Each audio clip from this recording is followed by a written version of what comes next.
Ok.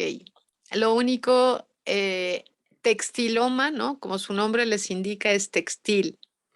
Y esto que están viendo es la superficie de la vejiga, aparentemente vejiga o a lo mejor es intestino, se me hace que esto es intestino, ¿ok? Pero supongamos que fuera vejiga, porque es normalmente en donde es más fácil o más frecuente que se localicen este tipo de neoplasias. Entonces, esto de acá es la mucosa, tiene un edema importante en la mucosa. Esta es la submucosa, la muscular y la serosa, si se fijan, está además de engrosada, muy edematosa. Y aquí en la superficie de la serosa, supongamos que sí realmente sea vejiga y esto es lo que estamos viendo, ¿ok? En la superficie de la serosa de la vejiga, lo que están observando es esta estructura, ¿no? Que está bien delimitada. Entonces, esta parte que está en el centro, aquí a lo mejor no es muy visible, pero si a esta parte en el centro le pudiéramos tomar, ¿no? Parece como restos necróticos. En realidad, esto de aquí son fibras de, normalmente son fibras de algodón y esto que está aquí es una gasa. Entonces, el textiloma es una manera muy linda de llamarle a un proceso, eh, no es idiopático, en este caso es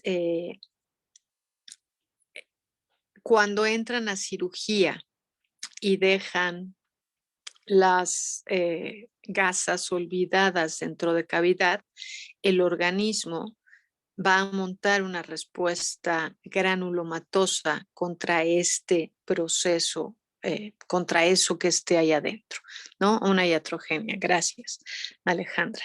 Entonces, lo que sucede, todo esto en realidad no es un proceso, sí es un proceso proliferativo, pero no es un proceso neoplásico, es una reacción granulomatosa. Entonces, todo esto es tejido de granulación que está envolviendo y tratando de deshacer esto que está en la luz, ¿no? Que eh, no son áreas de necrosis, que es normalmente lo que vemos en un proceso neoplásico, sino son, en este caso, eh, fibras de gasa. Entonces, es una iatrogenia, pero desafortunadamente es tan frecuente que ya tiene un nombre, ¿no? Entonces, justamente por este tipo de circunstancias es que ahora existen las, ¿cómo se llaman esto? Las juntas de arbitraje médico para determinar, ¿no? Este tipo de alteraciones. Pero bueno, siempre, por favor, cuando entren a cirugía, cuenten el número de gasas, ¿no? El número de gasas que tengo y el número de gasas, o sea, el número de gasas que tengo antes de iniciar la cirugía y las que tengo después de la cirugía.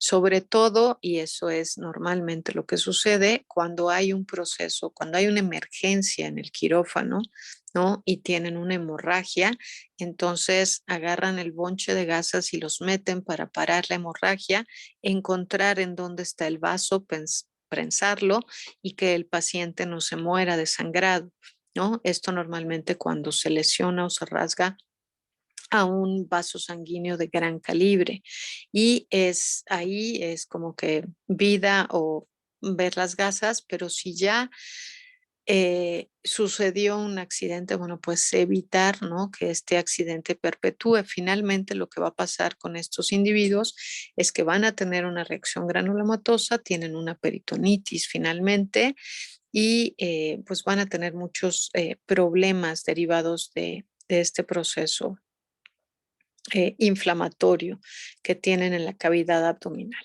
¿no? Entonces, sí es como algo relevante a considerar este textiloma. ¿Sabes? Entonces sí tiene nombre, sí el nombre les indica justamente que hay una bola, ¿no? De textil, pero no es un proceso neoplásico como tal, es un proceso iatrogénico. Ok, bueno, pues ese es el último. Les digo que puede estar en realidad en cualquier lado, pero por localización anatómica es más fácil, ¿no? Sobre todo en humanos, que somos bípedos, que estamos parados, que se vaya para abajo en la cavidad y entonces se queda cerca de la vejiga. Y en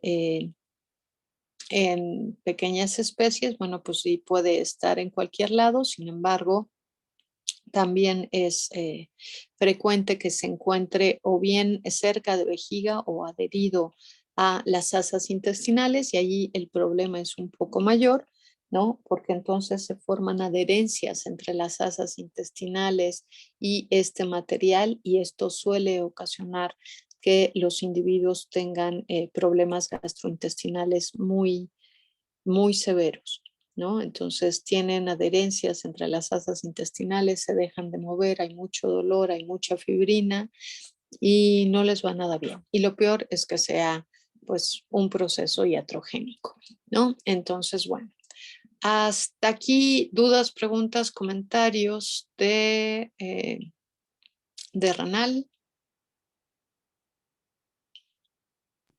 Creo que no, doctora. Ok, perfecto. Todo bien, perfecto y maravilloso. Muy bien. Me estaba peleando con la computadora y algo extraño hice, pero no encuentro la presentación que vamos a usar para reproductor. Entonces, esa estoy segura que la tengo, pero no estoy segura dónde carambas la tengo. Entonces, vamos a empezar reproductor a capela, ¿ok?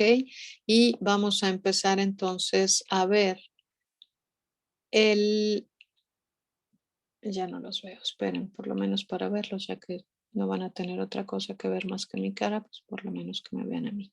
Les puedo poner las imágenes del libro, pero lo que quiero hacer ahorita que vamos a empezar con reproductor es justamente empezar a hablar del aparato reproductor. Si bien las alteraciones de reproductor no son las, estoy grabando, sí, no son normalmente lesiones que sean lo suficientemente graves para ocasionar la muerte de los individuos, excepto el caso de las piometras en las hembras, ¿no? El resto de las alteraciones del aparato reproductor normalmente no ocasionan la muerte de los individuos. Sí es importante considerar que alteraciones del aparato reproductor, si bien lo que pueden llegar a ocasionar es que no haya la reproducción del individuo. Y si pensamos en individuos, no sé, que están poco, no, una mascota, ¿no? A lo mejor es así como, bueno, pues no va a tener crías, no tengo conflicto, ¿no? A menos de que sean individuos, que estén destinados para tener crías, ¿no? Ya sean animales con pedigrí que son muy caros, etc., etc., o bien se vuelven muy importantes este tipo de alteraciones en especies que están en peligro de extinción, en donde existe un interés particular, sobre todo por conservar la especie, y donde ya no tengamos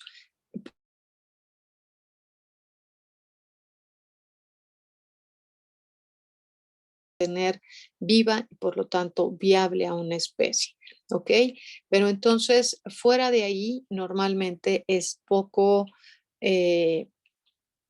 frecuente o es justamente uno de los motivos por el cual solemos poner poca atención o poca importancia a las alteraciones del aparato reproductor. Sin embargo, a mi punto de vista, pues sí, son muy importantes, ¿no? Entonces, bueno, empecemos solamente por reconocer que el desarrollo del aparato sexual, ¿no? Tiene ciertas particularidades, porque vamos a empezar a haber alteraciones en el desarrollo del aparato reproductor. Y algo importante a considerar es que el desarrollo, la diferenciación sexual, en realidad se considera que tiene 4 etapas, ¿ok? Eso sí es particular. La primera etapa es la etapa cromosómica y se da desde el momento de la fecundación, ¿no?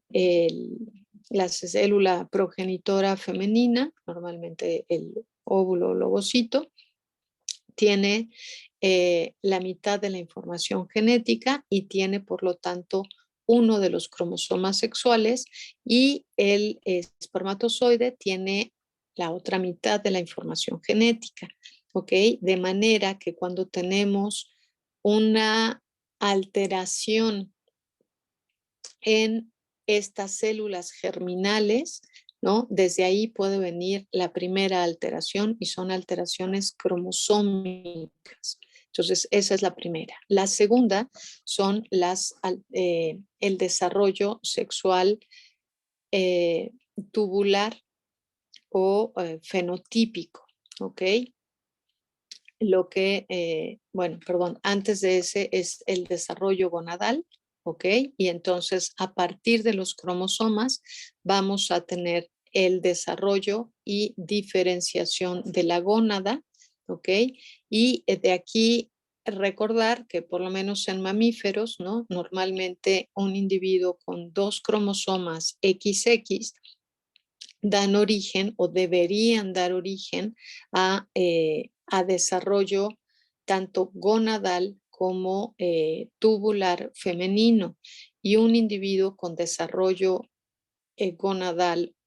cromosómico XY inicia la diferenciación sexual, ese cromosoma Y, que es en realidad uno de los cromosomas más chiquitos, ¿no? Si ustedes alguna vez vieron un cariotipo, el cromosoma XX es un cromosoma, el cromosoma X es un cromosoma grande, es uno de los cromosomas más conservados en todas las especies de mamíferos, ¿ok? Es uno de los cromosomas más grandes. En el humano es casi del mismo tamaño que el cromosoma, está entre el cromosoma 1 y 2, para que ubiquen el tamaño que tiene. Es un cromosoma submetacéntrico, ¿no? Y el cromosoma Y es el cromosoma más pequeño que existe.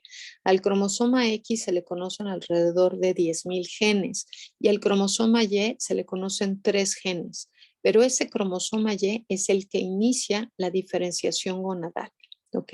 De manera que cuando no tenemos ese cromosoma Y presente, el desarrollo va a ser el desarrollo tanto gonadal como el desarrollo fenotípico va a ser hacia hembra, ¿ok? Pero el cromosoma Y, si está presente, es el gen SRY, normalmente el que inicia la diferenciación gonadal, ¿no? Para que empiece a producirse a nivel de esa gónada primitiva, empieza a estimular y se empiezan a producir andrógenos, y estos van a ser básicamente los que van a iniciar esa diferenciación gonadal hacia, hacia macho, ¿ok? Entonces, primero tenemos los cromosomas, después la gónada y posteriormente la diferenciación tubular, ¿ok? Entonces, esta diferenciación tubular normalmente responde a la presencia de las hormonas presentes. Si no hay hormona masculina, la diferenciación tubular se da pasivamente hacia una diferenciación de hembra. Por eso es que muchas veces se encuentran de que todos somos hembras y solamente después es que cuando está presente el cromosoma Y se puede diferenciar a macho. En realidad no es que todos seamos hembras, porque ya les dije, ¿no? En un inicio pues van a ser los cromosomas y siempre el sexo lo determina la gónada, ¿ok? Para fines reproductivos, para fines de patología, el sexo lo determina la gónada, ¿ok?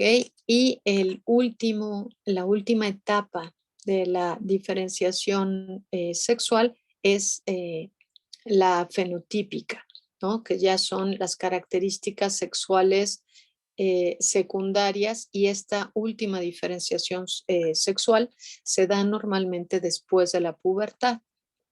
¿Ok? Entonces ahí están las 4. En el caso de los humanos se considera que hay una quinta diferenciación sexual, y esta es la psicológica, que está muy influenciada por el entorno social, pero esa solamente está presente en humanos, entonces esa no la vamos a tocar.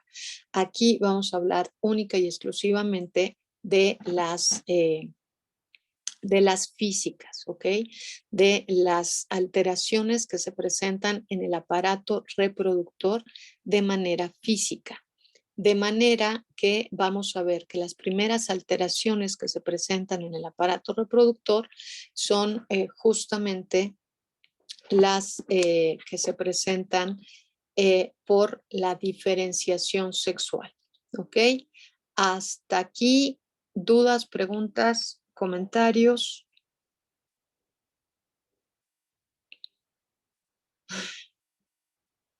Perdón por no tener la presentación, porque la presentación es que según yo estaba en esta computadora y estaba en línea, y resulta que no está ni en la una ni en la otra. Y ayer en la noche salí corriendo y ya no me fijé que no la tenía aquí presente. Oh, auxilio. En la plataforma, ok, en la plataforma en línea lo que está es el libro, pero no está la presentación.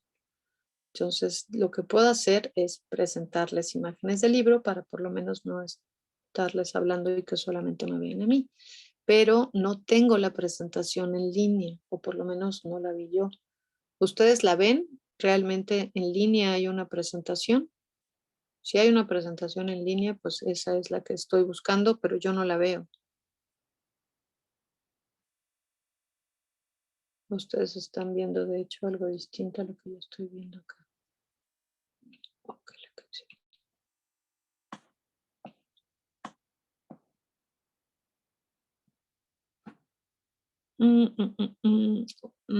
¿Ustedes ven una presentación en el Classroom?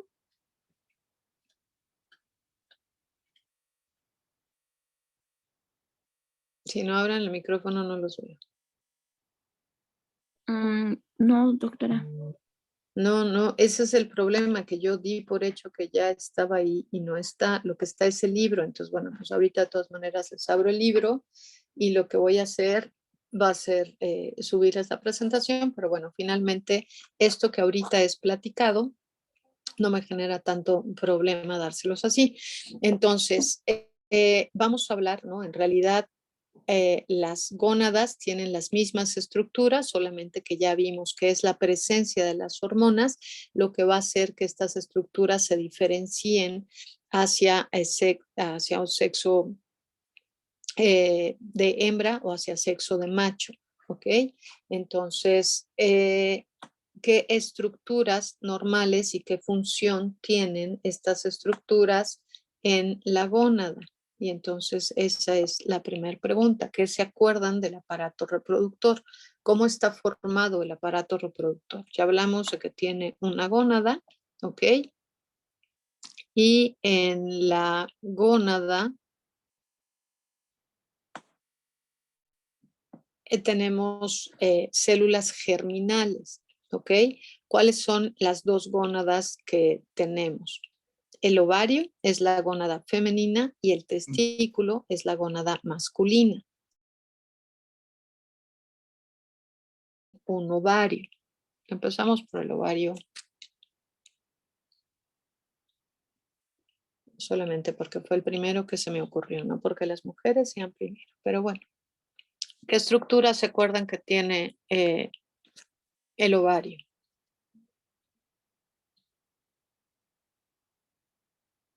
Están viendo, por lo menos ahí, no están viendo ovario, pero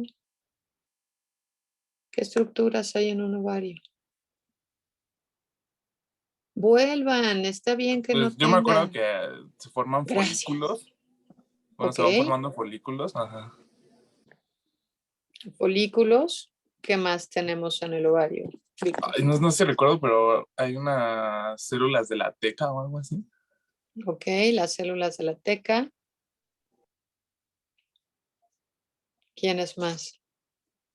Aquí alguien ya puso en el chat, perdón, pero no veo quién escribió. Las células de la granulosa. Bien, fue Grisel. Células de la granulosa, células de la teca. Amy dice que hay corteza del ovario. Ok, el ovario, ¿no? Tiene una corteza y una médula.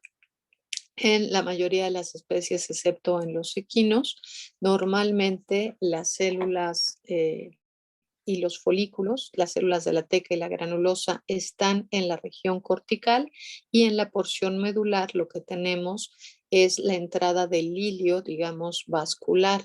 Entonces, todo el estroma fibroconectivo está en la porción medular del ovario, y todas estas estructuras que estábamos hablando ahorita, ¿no? Los folículos, las células de la teca, las células de la granulosa, están en la porción cortical, ¿ok?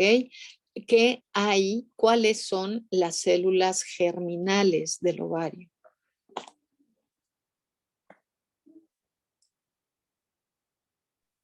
Esa es la importancia del aparato reproductor. Exactamente, los ovocitos, ¿sale? Esas son las células germinales del ovario, y lo demás es estroma, ¿sale? Ahora, publicaste una diapo. Puede ser que me sirva. La puedes poner aquí, es la que está aquí adelante. Es que lo intenté y no la pude descargar. Esta de aquí, deja ver si me deja. La pusiste en Classroom, entonces espera, tengo abierto el Classroom. Creo.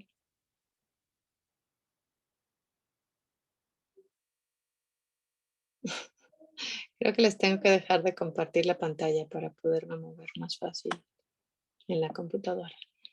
Ok, ya estoy en el Classroom y la publicaste en el tablón. Listo. Sí, esa es la. Perfecto, muchas gracias. Qué maravilla, justo esa es la presentación. Yes. Y ahora déjenme que les comparta la pantalla. Oh, qué felicidad. Muchas gracias. Esa es justo la que yo no encontré, que yo sabía que sí tenía y no la encontré, pero ya apareció. Esta no es la que yo tenía, pero no importa. Esta es la que vamos a usar. Nos funciona perfecto. Pero como esta no tiene las imágenes de la mía, digamos que esta es la versión oficial. En la mía tienen otras imágenes que justo no tengo. Entonces vamos a seguir hablando de estas celulitas y ahorita ya nos movemos a estas de acá. Entonces, muchísimas gracias, Grisel. Ahora, ¿se acuerdan las funciones? Bueno, ya hablamos. El ovocito es la célula germinal, ¿ok? Ahora, ¿para qué servían las células de la teca y las células de la granulosa? ¿Alguien se acuerda algo de esto? ¿No se acuerda nada del reproductor? ¿No están llevando repro ahorita? ¿No hay nadie que esté llevando repro ahorita? ¿O no van a decir nada para no quemarse, pero sí lo están llevando? Las células de la teca son las que producen los estrógenos, los andrógenos.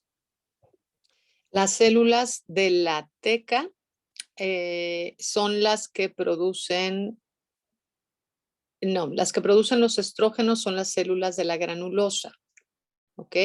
Y las células de la teca son las que están en el estroma y lo que producen son hormonas esteroideas, pero son como los precursores de esos estrógenos, ¿no? Normalmente lo que producen las células de la teca, que son las del estromita, son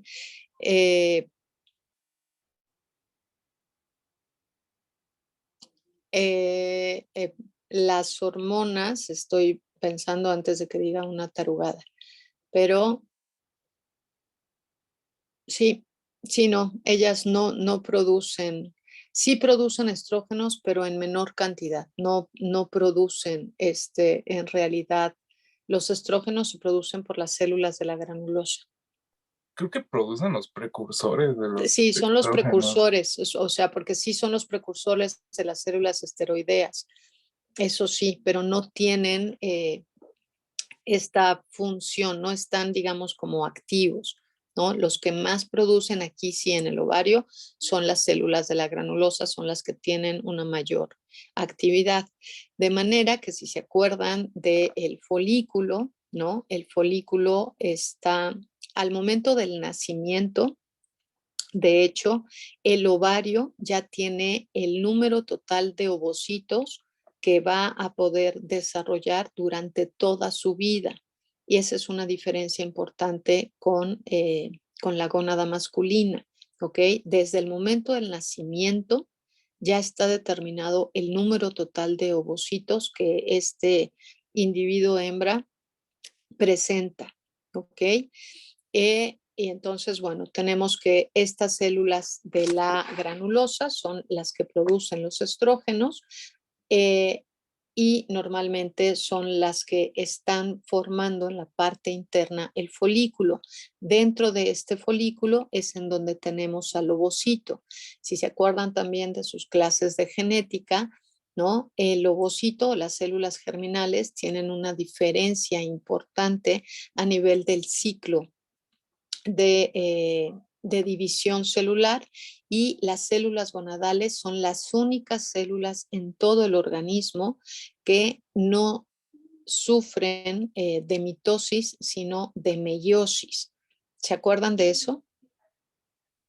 Sí, de hecho en el ovario queda un corpúsculo polar, ¿no le llaman al otro ovocito que no se forma? Exactamente. ¿No? Y es justamente por este proceso de meiosis. Entonces, eso nada más es como para que se acuerden, pero esto es lo que vuelve, a pesar de que decimos, pues el aparato reproductor total, ¿no?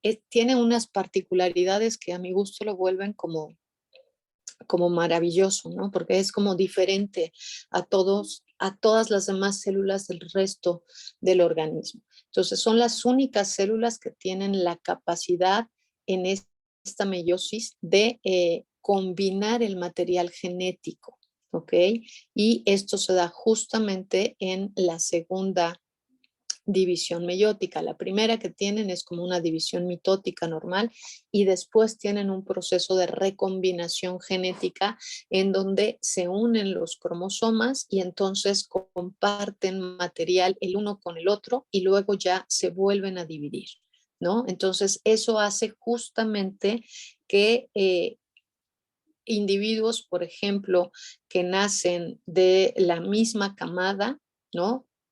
Sean individuos totalmente diferentes, ¿no? A pesar de tener los mismos padres, la misma información genética aparentemente de la madre, la misma información genética del padre, porque son los mismos individuos, pero es este proceso de recombinación lo que ocasiona, ¿no? En el caso de humanos es lo que llamamos cuates, en donde cada quien se deriva de una célula germinal distinta. Y esto es por eso en donde pueden ser tan diferentes, ¿no? Tan diferentes como tener diferentes sexos, o pueden ser incluso individuos del mismo sexo, pero que fenotípicamente sean totalmente diferentes, a diferencia de lo que sucede en los gemelos, pero bueno, eso ya lo van a ver en las clases de retro. Aquí nada más es para ver lo que pasa en este momento.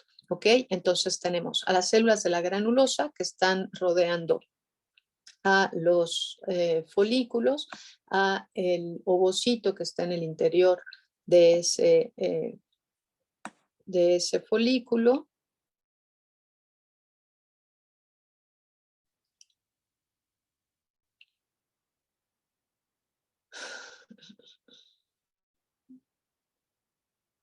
y el estroma. Ok. Ahora, ¿cuál es la contraparte en el lado masculino, en la gónada masculina? ¿Cuál es la célula germinal? Eso es más fácil. Ya los perdí. Se fueron. No los tengo. ¿Los espermatozoides? Gracias. No sé quién habló. ¿Nayeb? Sí. Gracias. Exactamente. Los espermatozoides es la célula germinal. ¿Sale? Y además tenemos unas células que tienen como las mismas funciones de estas células de la teca y la granulosa, pero ahora en la parte masculina. ¿Qué células son?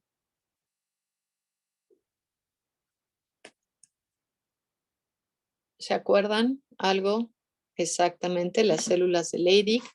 ¿Y qué función tienen estas células de Leydig? Ahí están, Nayeb y Grisel.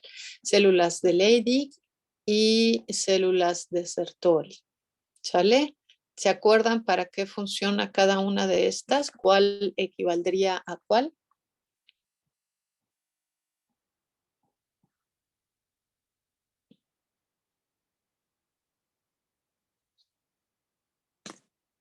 Ok.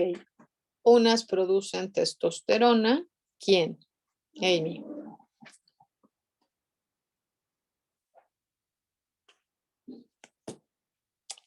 Las células de Leydig son las que tienen una función muy parecida a las células de la granulosa. Entonces, si las células de la granulosa producen los estrógenos, las células de Leydig son las que producen justamente la testosterona y andrógenos. Y las células de Sertoli también producen andrógenos. Aquí sí producen andrógenos como tal las de Sertoli, a diferencia de las células de la teca en el ovario. ¿Ok? Entonces, bueno, ahí tienen las diferencias.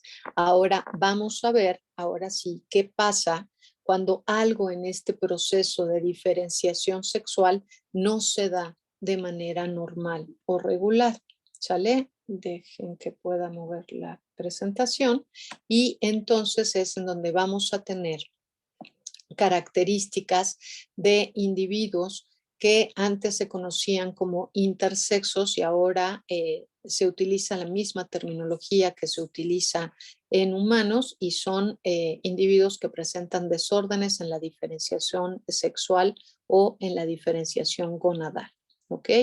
Entonces, ¿a quién le llamamos a estos individuos que son intersexos? ¿No? En veterinaria todavía en la gran mayoría de la literatura lo van a encontrar así, sin embargo la tendencia no es dejar de utilizar esta terminología y usar más la que se utiliza en humanos y entonces básicamente son individuos que durante la diferenciación, ya sea la diferenciación cromosómica, la diferenciación gonadal o la diferenciación tubular, presentan alteraciones y entonces van a tener características fenotípicas, ¿ok? O tubulares que normalmente no corresponden a la gónada que presentan. Entonces, hay ocasiones en donde presentan características anatómicas o tubulares de los dos sexos, ¿ok?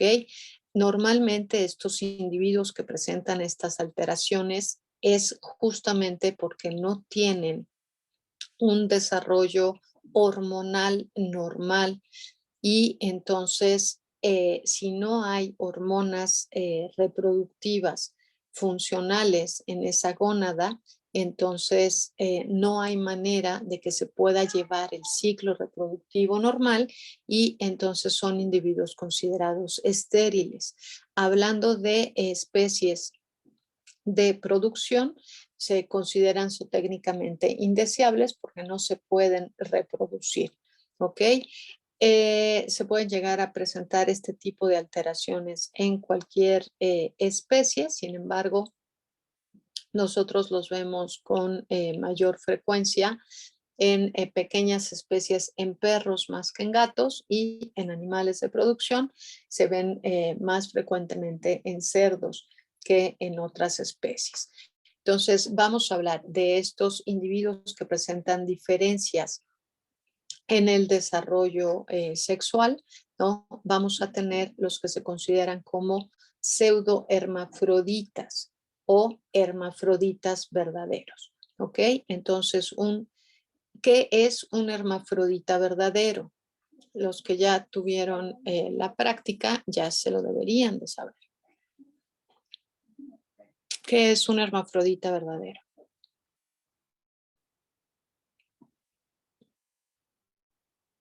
Que tiene de ambos, tiene tanto el aparato reproductor de hembra como cierta parte del macho. Bueno, por ejemplo, en el ejemplo que vimos No ayer, que tiene, ok, no No, necesariamente doctora, que tenga el aparato reproductor. Recuerden lo que les dije. La gónada determina el sexo, ¿ok? no era, A- doctora, Aquí, no, ajá, perdón, no es eran que aquellos oigo que cortado y no presentaban, sé quién habla. soy yo, ¿no eran aquellos ¿Mande? que presentaban ovocitos ya? Aquellos que presentaban ovocitos, José Leonardo, ¿cómo? Ajá, bueno, ovarios, ajá. Yo me Ok, acuerdo que ayer en la si práctica nos presenta comentaron que, ovarios, dime. ah, que yo recuerdo que ayer en la práctica nos comentaron que la diferencia entre un pseudohermafrodita y un hermafrodita era justamente eso, la presencia de ovarios. Más bien es de tejido ovárico, ¿no? Es tejido ovárico y testicular. Ok, no necesariamente es la presencia de ovarios, ¿ok? Es la presencia de la gónada. Si tiene 2 ovarios, es hembra. Si tiene 2 testículos, es macho. Si tiene 2 testículos, pero aparato reproductor de hembra, entonces es un pseudohermafrodita hembra. Si tiene, perdón, macho, porque tiene 2 testículos, la gónada determina el sexo, ¿ok? Entonces, si tiene ovario, va a ser hembra. Si tiene 2, ¿no? Va a ser hembra. ¿Cuál es un hermafrodita verdadero? Si sabemos que la gónada determina el sexo. Aquí Alberto ya nos dijo, el que tiene las 2 gónadas, ¿ok? Eso es un hermafrodita verdadero. Independientemente del aparato tubular, la gónada es la que determina el sexo. Y para que sea un hermafrodita verdadero, tiene que tener las 2 gónadas. Entonces, tiene un testículo y tiene un ovario, y eso es un hermafrodita verdadero, ¿ok? Si tiene los 2 testículos, pero aparato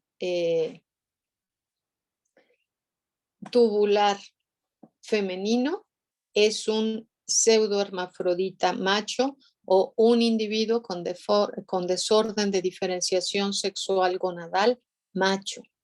¿Ok? Pero sí está clara la diferencia, José Leonardo. Sí, doctora. Ok. Yo sé que ahí hubo un conflicto justamente porque la pieza la teníamos mal identificada. De hecho, yo también, si alguien fue a la primer práctica de lunes, ¿no? Yo no había visto las piezas, nada más las sacamos y nos fuimos con la finta de lo que era, y ya hasta la segunda práctica que me puse a revisarlo con los que sí estaban ahí ya de mi grupo, me di cuenta lo que decía la hoja y vi la pieza y fue así de, oh, no, entonces perdón a los del primer grupo porque les mentí, ¿no? Pero no fue intencional, es solamente que no había yo revisado la pieza y en esa primera práctica no traía guantes, entonces ni siquiera toqué la pieza. Ya después de eso aprendí no volverlo a hacer. Pero bueno,